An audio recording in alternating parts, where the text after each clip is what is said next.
us faré aquestes 5 integrals immediates que estaven a les activitats que havíeu de fer. Són les 5 que més us han costat per lo que m'heu enviat. La primera, per fer aquesta integral heu de tenir present que si jo tinc la integral del sinus d'una funció per la seva derivada, llavors això serà menys cosinus de la funció. Per tant, tenint això en compte, fixeu-vos, jo tinc el sinus d'una funció, però la funció és 4x més 1 i la derivada és 4. Jo el 4 no el tinc, però com la integral és lineal, jo puc posar el 4 i multiplicar la vegada per un quart.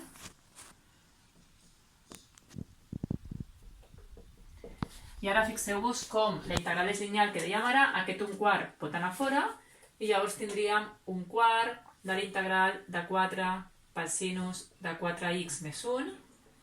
I ara que ja tinc el sinus d'una funció per la seva derivada, tot això d'aquí podem dir que és menys el cosinus de la funció.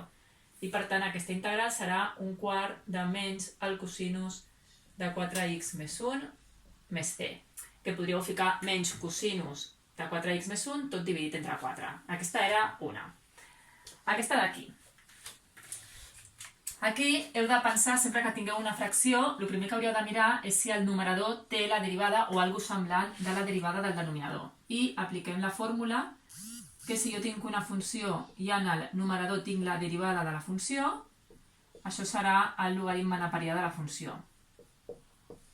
Per tant, aplicant aquesta fórmula, fixeu-vos, la derivada d'això d'aquí és 6x, que de fet jo tinc la x però em falta el 6, i per tant puc multiplicar per 6 i a la vegada dividir entre 6, igual que hem fet a dalt. De fet, multiplico per 6 i per un sisè, i un sisè que m'interessa ho puc treure fora perquè la integral és lineal.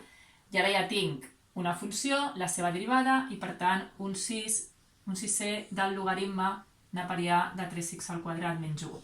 Recordeu que el logaritme neperià sempre va en valor absolut perquè no existeix el logaritme d'un negatiu.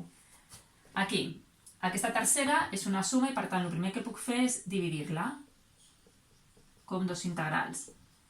La integral, com hem dit, és lineal.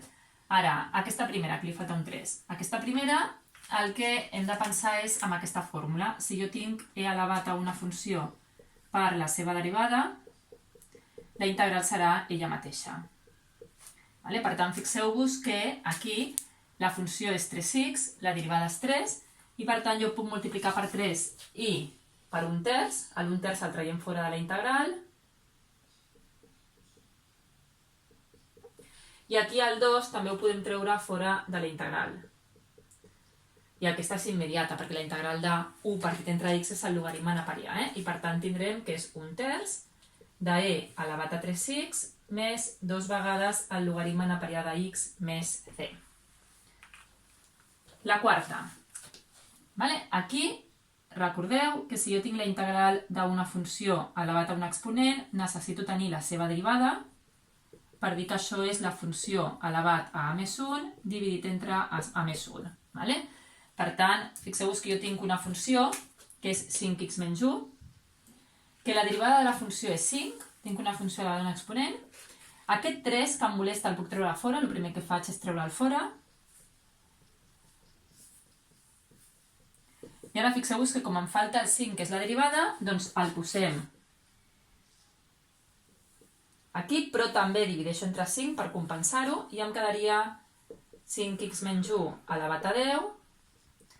I ara tot això d'aquí ja tinc justament aquesta fórmula. Tinc una funció elevat a un exponent per la derivada de la funció que és 5 i per tant podem dir que és 3 cinquens de la funció que és 5x menys 1 elevat a 11 dividit entre 11.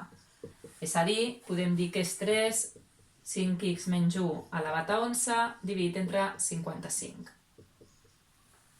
I aquesta última, potser és la que ha donat més problemes. Fixeu-vos que, com hem dit aquí, sempre que jo tingui una fracció, primer he de pensar si la derivada del denominador la tinc a dalt, que no és el cas, perquè la derivada seria 6x i aquí no tinc cap x, per tant, no podem transformar-la. En aquest cas, pensem a l'arctangent. Jo sé que 1 dividit entre 1 més la funció elevat al quadrat per la seva derivada, això és l'arctangent de la funció. Per tant, fixeu-vos, quina serà la meva funció? Doncs jo tinc 1 dividit entre 1 més arrel de 3x tot elevat al quadrat. Vale? Perquè fixeu-vos que l'arrel de 3x tot elevat al quadrat seria arrel de 3 al quadrat és 3, x al quadrat, que és justament el que tinc aquí. I ara, quina és la derivada de la funció? Fixeu-vos que la derivada d'arrel de 3x és arrel de 3, que em falta. Per tant, fem el mateix que abans, traiem fora un dividit entre l'arrel, aquí dintre fiquem l'arrel de 3 que em falta,